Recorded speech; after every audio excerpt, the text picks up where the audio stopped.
China was a key topic in Secretary of State Mike Pompeo's brief visit to Israel Wednesday, where he spent less than 9 hours on the ground.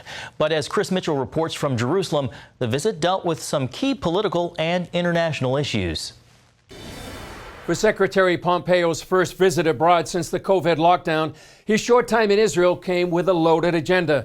It included growing threats from both Iran and China, President Trump's Middle East peace plan, and, of course, the worldwide pandemic impact. We'll certainly talk about the challenges the globe faces with COVID, Israeli technology, Israeli medical expertise, all of the things that you and I and our teams can work on together. I know we'll deliver good outcomes and decrease risk for people all across the world from this global pandemic.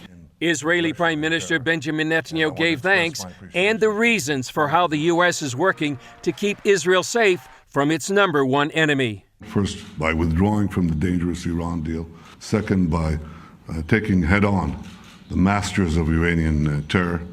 Third, by going after continuing the arms embargo against Iran that has not stopped for a minute. Its aggressive designs and its aggressive actions against Americans, Israelis, and everyone else in the region. Pompeo also met with blue and white leader Benny Gantz, slated to become prime minister in 18 months as part of the new unity government.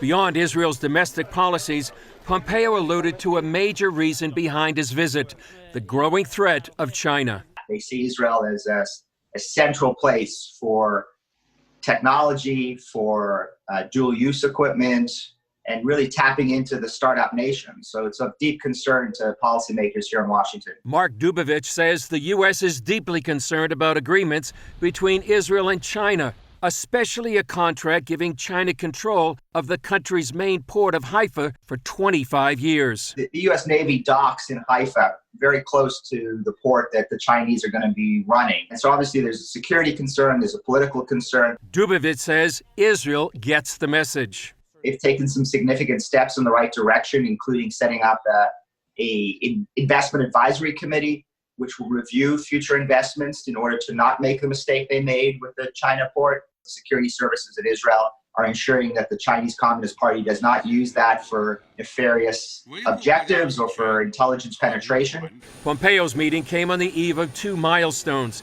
72 years since President Truman recognized the State of Israel, and 2 years since President Trump moved the U.S. Embassy to Jerusalem. Chris Mitchell, CBN News, Jerusalem. Thanks, Chris. Gordon, one headline I read simply summed up America's message to Israel, which is no more deals with China.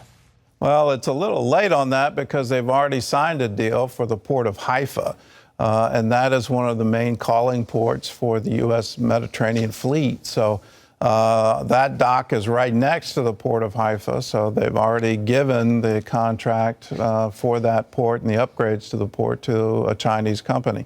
That's been the Chinese strategy for some time now. They're trying to literally get a monopoly on world ports, and they've been underbidding across the globe.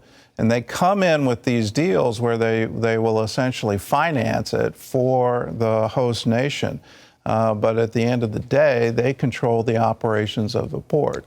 So that's been a key part of their emerging strategy, and it's something we're all going to have to deal with for some time to come. I would say well into the next century, the rise of China.